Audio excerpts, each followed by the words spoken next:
There's something oddly comforting about routine. For me and Drew, that routine has always been Friday nights.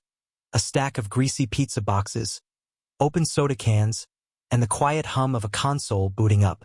We've been doing this since middle school. Two kids huddled on beanbags back then, trash-talking over pixelated explosions and boss fights. Now we're adults, kind of. He's 24. I'm 23. And we've swapped the beanbags for my cramped faux-leather couch in a tiny apartment that smells like takeout and linen spray. Some things haven't changed, though. Like how he still beats me at every fighting game we touch. Or how he always shows up with an armful of snacks I never asked for. I had just gotten the new console. A splurge purchase I justified by calling it investment in stress relief. Drew had been excited to try it out, texting me the night before like a kid waiting for Christmas. The couch, I'll admit, is not meant for two grown men.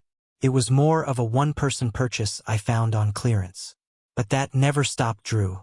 He sprawled out, legs wide like he owned the place, hoodie half off his shoulder, controller in hand. Except tonight, one of the controller ports decided to glitch.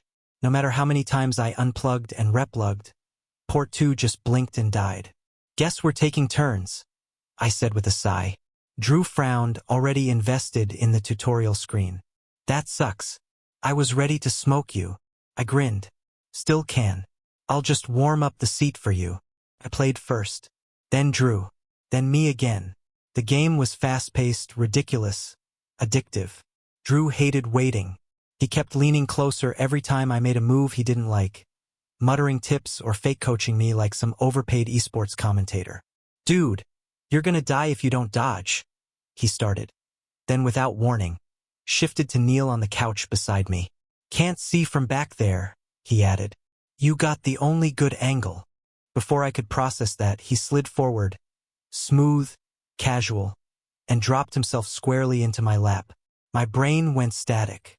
He chuckled. What? You said I could smoke you.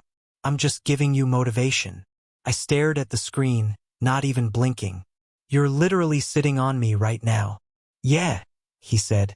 And your character's dying, by the way. I wanted to shove him off, to laugh and turn it into a joke like we always did. But I didn't. Couldn't. My hands stayed frozen on the controller while my heartbeat kicked into overdrive. He wasn't heavy, but I could feel everything.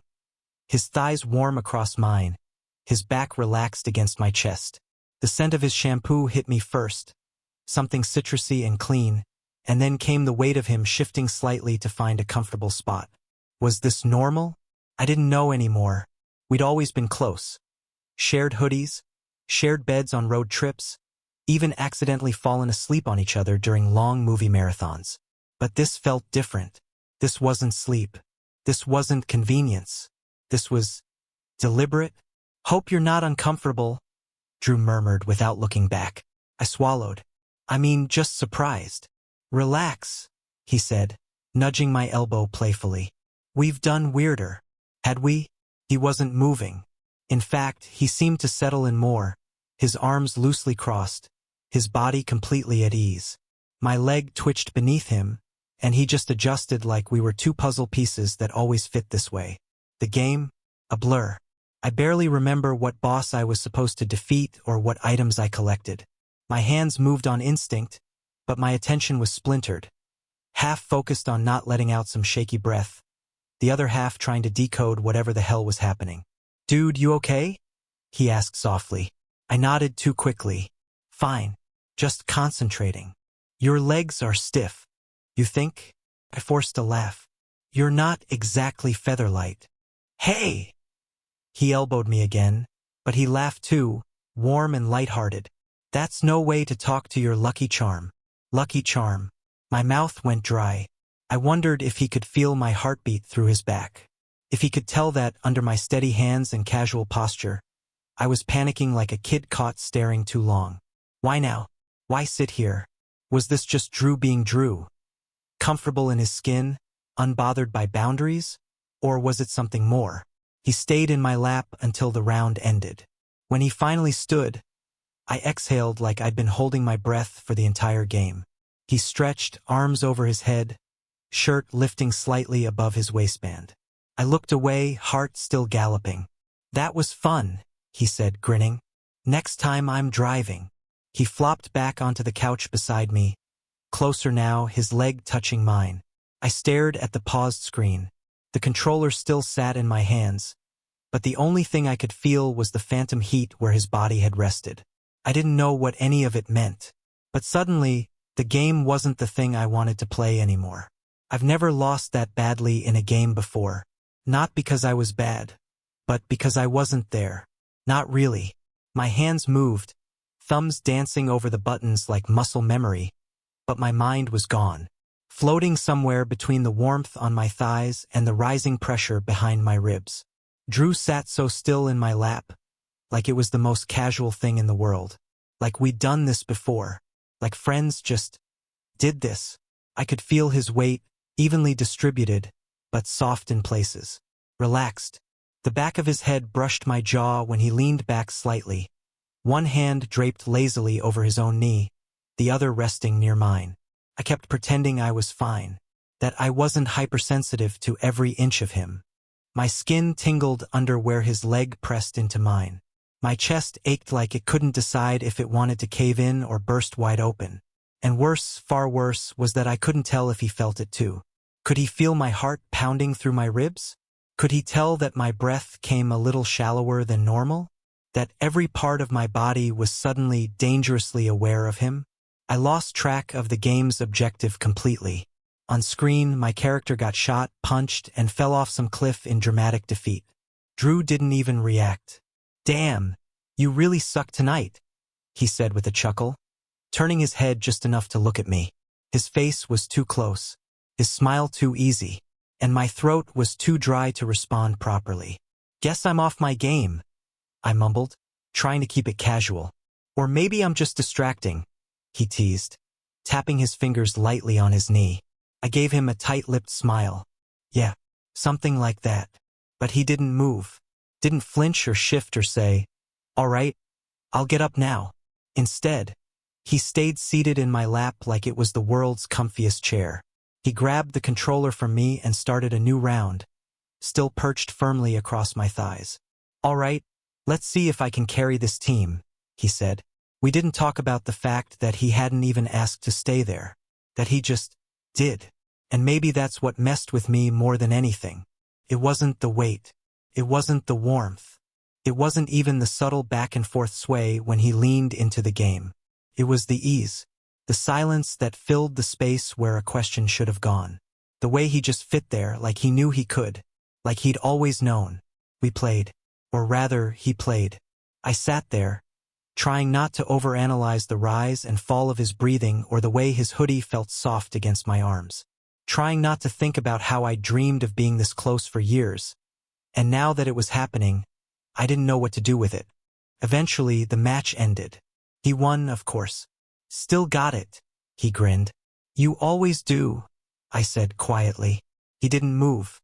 Instead, he let the controller fall to the couch and leaned back, his shoulders relaxed against my chest. And then, just like that, we weren't talking about the game anymore. "How's your job going?" he asked casually, like we weren't in the middle of something unspoken. "Still hate your boss?" I blinked. Yeah. He's still a passive-aggressive weasel." Drew laughed, his body vibrating slightly against mine. I felt it in my thighs, in my chest. "What about you?" I asked, hoping my voice didn't shake. "Still pretending to enjoy accounting?" "I'm not pretending," he said with mock offense. "Okay, maybe a little." We talked like that for a while. School, work, that annoying mutual friend who always cancels plans but posts about being so busy. All normal topics, all normal words. But nothing felt normal anymore, because he still hadn't moved. Because we were having a casual life update conversation while he was sitting in my lap. Because I was terrified to ruin it by asking why. Was this normal for him? Just comfort between two guys who've been best friends for years? Or had I misread every single thing? Part of me wanted to blurt it out. "Why are you sitting here? Do you feel it too?" But I didn't. I swallowed it down like I always did. Like I had every time he hugged me too long, or complimented the way I looked, or called me his person in front of others. because Drew had always been straight. He dated girls. He talked about girls. He told me once, years ago, that he didn't get guys who experimented. I remembered that line too well. It had kept me quiet for years. So I sat there, holding on to normalcy like it was a raft in a flood, smiling when he joked, nodding when he talked, laughing when I could manage it. But inside, I was unraveling. Because for the first time in years, I couldn't tell if I was still protecting our friendship, or if I was slowly letting it slip through my fingers. And the worst part? I didn't know which would hurt more. I told myself it didn't mean anything, that it was just Drew being Drew, comfortable, tactile, the kind of guy who had no issue hugging you one second and wrestling you into the couch cushions the next. That's just how he was, right? But sitting there, feeling the ghost of his weight still pressed into my thighs, my mind started pulling memories I thought I'd buried deep, or maybe just labeled incorrectly, for my own sake, because this wasn't the first time he touched me like that. Not exactly like that, but close. I remembered the night of my 21st birthday. We'd all had a little too much to drink. I ended up crashing at his place, sprawled across his bed while he took the floor. At least that's how it started. Somewhere around 3 a.m., I woke up to find him beside me, half asleep, arm thrown over my waist. I hadn't moved, had barely breathed. I just laid there, eyes wide in the dark, memorizing the feel of his hand curled softly against my side. In the morning, he acted like it never happened. Called me a drama queen for hogging the whole bed. But part of me had wondered, did he know? Did he do it on purpose? Or the time we'd gone to that beach party with our college friends. I had on a hoodie because I hated being shirtless. Drew yanked it off, laughing, saying, "Dude, you look good. Stop hiding." Then his fingers brushed my ribs as he helped tug it over my head, lingered for half a second too long before pulling away. I felt it, that pause, that moment of something unspoken, but I convinced myself it was in my head. There were other things, too. The way he used to lean into me during movies like gravity pulled him my way. The dumb, flirty jokes he made about, if we ever got married, who would cook? The time he called me handsome in a mirror selfie and then smirked like it was no big deal. And all those times, every single one, I swallowed it down, laughed it off, told myself he was just a friendly guy, that he didn't mean anything by it, because he was straight. He always dated girls, or at least talked about them. There was the girl in freshman year who wore combat boots and played bass guitar. He crushed on her for months. Then there was the one from his office who wore suits sharper than his. They went out twice. Afterward, he said she was too intense. But still, he tried. I watched him go after women like someone chasing a trail he didn't quite believe in, but followed anyway because that's what was expected. And me? I stayed in the background. The best friend. The wingman. The guy he confided in when things didn't work out. It hurt. Not always in sharp, obvious ways, but in slow, exhausting ones. The kind of ache that builds year after year until you forget what it feels like to hope for more. I told myself I didn't love him, that I couldn't love someone who didn't love me back. But love doesn't work like that. It's quiet, persistent, patient. It sneaks in during car rides, video games, late-night laughter, and shared silence. And by the time you realize it's there, it's too tangled up in everything else to pull free. I guess I thought I was protecting something. Our friendship, my pride, maybe both. By staying silent. By never asking questions. By locking down every impulse the second it rose. But now, I wasn't so sure. Now, with the warmth of his body still ghosting over mine, with the sound of his laugh echoing in my ears, I started wondering if I had misunderstood everything. Or if I'd understood it all too well but had been too afraid to believe it. Maybe he was always sending signals. Or maybe I just wanted to believe he was. That was the worst part, not knowing. Not having a clear line between reality and hope. Because if I'd imagined it all, then I was a fool. A heartsick fool who'd read too deeply into kindness and comfort. But if I hadn't imagined it, if there was something there this whole time, then what the hell were we doing? I looked at him, still stretched out beside me, scrolling on his phone now, one leg lazily draped over mine like it was second nature. He looked peaceful, calm. Like none of this was complicated. And maybe for him it wasn't. But for me, it always had been. It was late by the time we decided to order pizza. Neither of us had really eaten much, too distracted by the game, or maybe everything surrounding it. Drew stretched out on the couch again, this time sitting right next to me instead of on top of me. But his leg was still pressed against mine. His arm lazily draped along the back of the couch behind my shoulders. We were close. Too close for me to relax, but not close enough for me to call it anything. I scrolled through the pizza app with shaky thumbs, pretending to be more hungry than nervous. Pepperoni and mushrooms? Classic, he said. I placed the order. Silence settled between us. Not uncomfortable, just heavy. Like the room had filled with some invisible pressure neither of us was ready to talk about. We watched a video on his phone for a while. Something stupid and loud and meant to be funny. He laughed, nudging me once with his shoulder. I laughed too, a little too late, a little too forced. Then he set his phone face down and said casually, like he was asking about the weather, "Can I ask you something?" I turned to look at him, and something in his face made my stomach flip. His voice was steady, but his fingers were fidgeting slightly, rubbing the seam of the couch cushion between us. "Yeah," I said, already holding my breath. "Would it be weird if I told you I've thought about—" A pause. His eyes flicked to mine and then away again. "Being with a guy?" The world seemed to still. The buzz of the refrigerator. The hum of the game menu still idling on the screen. Even the sound of my own thoughts, all of it muted. I froze, afraid to breathe, afraid to move too fast and scare it all away. Because I had dreamt of this question, imagined it, fantasized about it. And yet, hearing it now felt nothing like I thought it would. It was terrifying, and hopeful, and sharp-edged with uncertainty. I managed to keep my voice from cracking. "Weird how?" He looked at me again, really looked this time. Like, if I said I've been thinking about it more than I should. I swallowed hard. "No, not weird." He nodded slowly, like he didn't quite believe me, like he needed permission to keep going. So I stayed quiet and let the silence stretch. An invitation. Drew took a breath, ran a hand through his hair. "I don't know. It's not like I suddenly woke up wanting dudes or whatever. I've just started realizing that there were moments, feelings I didn't know how to name, or didn't want to." I nodded, afraid to say too much and break the fragile truth spilling out between us. He glanced down, then back up. "Like earlier, when I sat in your lap." My pulse jumped. "Yeah. I didn't just do it to win the game," he said, voice quieter now. "I mean, yeah, it was funny. But also," he trailed off, then pressed forward. "I wanted to know what it would feel like, to be that close to you."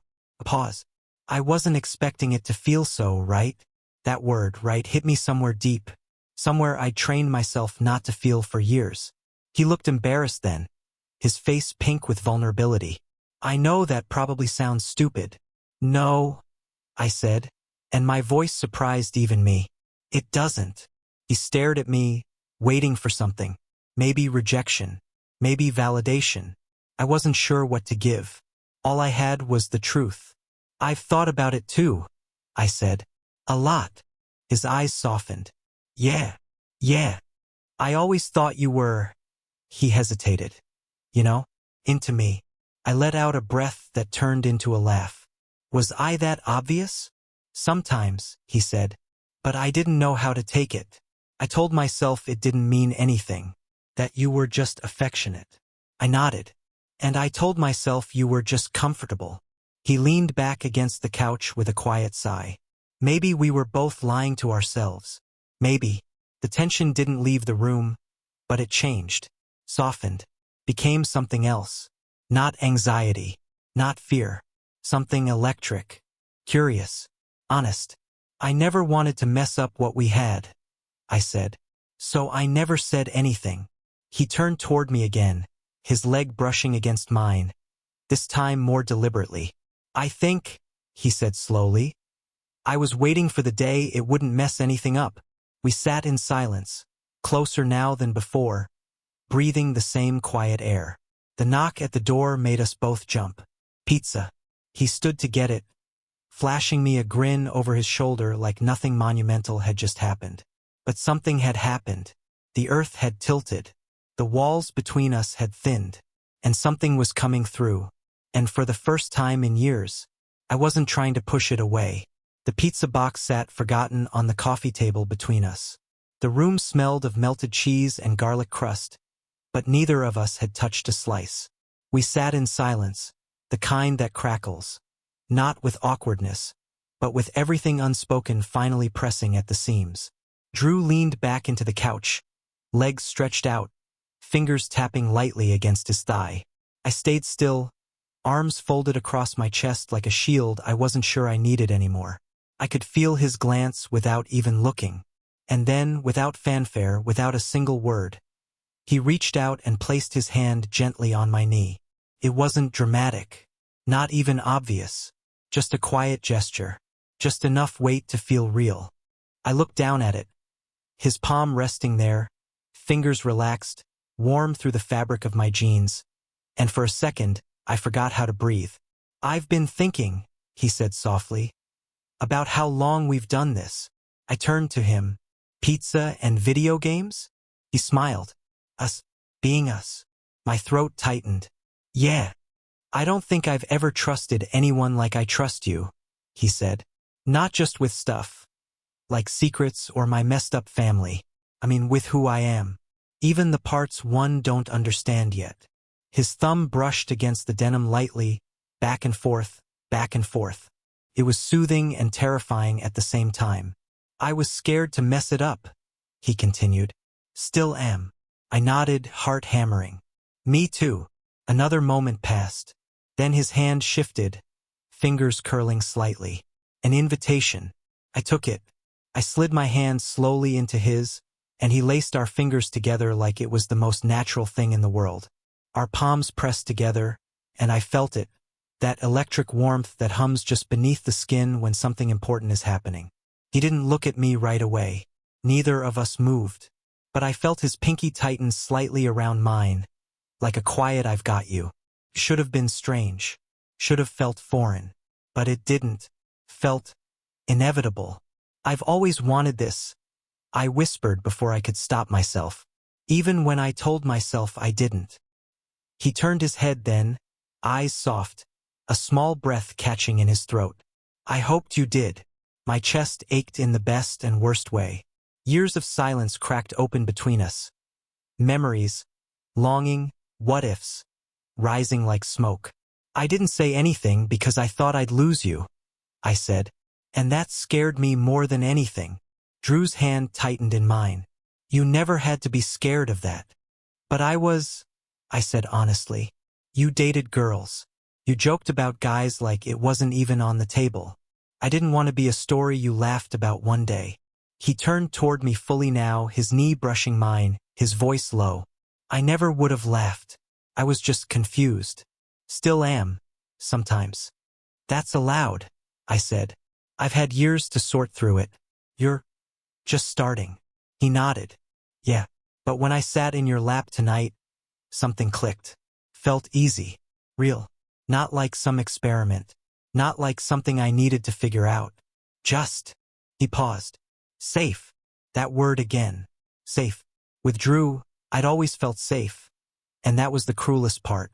Because safety made you stay silent, even when you were drowning in feelings. Now it didn't feel cruel anymore. Felt like a bridge. One we were finally willing to cross. We stayed like that, fingers intertwined, the glow of the game screen flickering across our faces. He leaned in slightly, resting his shoulder against mine. My body didn't tense like it used to. It relaxed, invited it. No kiss, no sudden rush, just stillness, warmth, promise. I closed my eyes for a moment and let myself feel it fully. His hand in mine, our knees touching, his breath steady beside me. This wasn't just desire. It wasn't just curiosity. It was the beginning of something I never thought I'd get to have. Something mutual, something real. I opened my eyes, looked at our joined hands, and smiled. He saw it, and smiled back. And for the first time in a long, long time, I didn't feel like I was waiting anymore. The next night, he came over with takeout. No pizza this time, Thai food, his choice. He knocked instead of letting himself in like he usually did. I think we both needed that little signal that things were different now. Not worse, just newer, more fragile. I opened the door and saw him standing there in that same old hoodie, but something about him felt different. His eyes were softer, his smile a little more hesitant, like he didn't know if I'd pull him in or shut the door. I stepped aside without a word, and he walked in quietly. We didn't hug. We didn't joke. We just exchanged that look, gentle, searching, and let it fill the room with everything we weren't quite saying yet. We ate cross-legged on the floor beside the coffee table, like we used to during finals week. Chopsticks tapping against plastic containers. The TV was off. No game idling in the background. Just the quiet hum of my fridge and the occasional clink of dishes. He watched me more than usual. Not in a staring kind of way, but like he was trying to memorize something, my mouth, my hands, the way I picked at my rice when I was nervous. And I watched him, too. His thumb circling the edge of his water glass. His knee bouncing when he thought too hard. There was a thread between us now. Something taut and electric. Not tense exactly, just full. Eventually, the silence opened, and he spoke. So, last night. His voice was soft, careful. Yeah, I said, just as softly. He smiled a little. Been thinking about it all day. Me too. A pause. Then, I meant what I said, you know, about how it felt safe. Sitting with you like that. I nodded. It felt right to me too. He let out a breath he'd probably been holding since he got here. I keep trying to figure out what this makes me. If I'm suddenly not straight. If I ever was. If that even matters. It doesn't, I said. Not to me. His eyes flicked up to mine, and I swear I saw them soften even more. I just know I want to figure it out with you, he said. Those words wrapped around something deep inside me and held it gently. Like a balm on a bruise I didn't know was still sore. I want that too, I said. We cleaned up dinner in quiet rhythm, like muscle memory, like we'd done it 100 times. But there was a tension simmering beneath it. Not anxiety. Not discomfort. Anticipation. When we sat back on the couch, it was slower than usual. No sprawling limbs or careless tosses. Just two people taking their time, afraid to rush something that had waited years to surface. We sat shoulder to shoulder, facing forward. Our hands rested close but didn't touch. The space between our pinkies felt electric. And then he turned to me. I met his gaze, and everything in the world hushed. No one moved first. Not really. It wasn't a dive or a desperate lean. It was more like gravity. Like we were two things that had been orbiting too long, finally giving in. His hand came up to my cheek, warm and steady. He looked into my eyes with a kind of silent permission, and I nodded barely, but enough. And then, the kiss. Not sharp, not sudden, just soft. The kind of kiss that doesn't ask for anything but presence. The kind that says, I see you. I feel this too. His lips were warm, careful. Unsure at first, like testing a key in a lock that had waited years to be opened. My hand found his knee, grounding myself. I kissed him back, just as slow. It was nothing like I'd imagined. It wasn't fireworks or flames. It was something quieter, something deeper, like finally breathing after holding your breath underwater, like coming home after being lost in the woods. When we pulled away, neither of us spoke right away.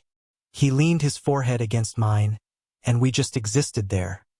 Two people suspended in something tender and real. I felt his thumb brush my jaw. That okay? He whispered. I laughed, breath-catching. Yeah, that was really okay. He grinned, and I saw something in his face I hadn't seen before. Ease, joy, relief. We didn't rush anything after that. He laid his head on my shoulder. I let mine rest gently on top of his. Our hands found each other again and laced together like they had the night before. No tension this time. No holding back. We stayed like that for hours. The lights dimmed. The city outside went quiet. We didn't talk much after that. Didn't need to. We didn't kiss again, not that night. But we didn't let go either. Eventually, I felt his breath slow, his body grow heavy with sleep against mine. I shifted just enough so we both fit on the couch, tangled in a way that felt easy, familiar. He mumbled something unintelligible in his sleep, and I smiled to myself. I watched him for a while, lit only by the soft glow from the streetlight through the window. His lashes fluttered once. His hand stayed firmly in mine, and for the first time in years, I didn't feel like a secret. I didn't feel alone. I didn't feel like I was waiting for the moment to end, because I knew this, whatever we were building, was real, slow, tender, ours. And finally, it had begun. It's been a few weeks since that night on the couch, since the first kiss, since we stopped pretending to be only what we used to be. And in some ways, not much has changed. We still argue over which toppings to get on pizza, still trash talk each other during video games, still fall asleep in the middle of bad movies. From the outside, maybe we look like the same two guys we've always been. But on the inside, between us, everything's shifted. Now, when he shows up at my door, he kisses me before walking in. Still soft, still a little shy, but real. Now, when we sit on the couch, we don't leave a cushion's worth of space between us. His leg is always touching mine. Sometimes it's his head on my shoulder. Sometimes it's mine on his. Now, when he says goodnight, it's with a whispered, "Text me when you're in bed." And I know he means it not out of habit, but out of care. We're still learning, still nervous sometimes. There are moments when he pulls back, when the world outside of this apartment starts to feel louder than we're ready for. And that's okay. He hasn't told anyone else yet. Not really. There was one time last weekend when he started to say something to his sister on a FaceTime call. Something about someone I'm seeing. But he caught himself before using a pronoun. His eyes flicked to me on the other side of the room, and I just smiled. He'll get there, on his own time. For now, this little world we've built, my too small apartment, our Friday nights, this couch is enough. It's ours.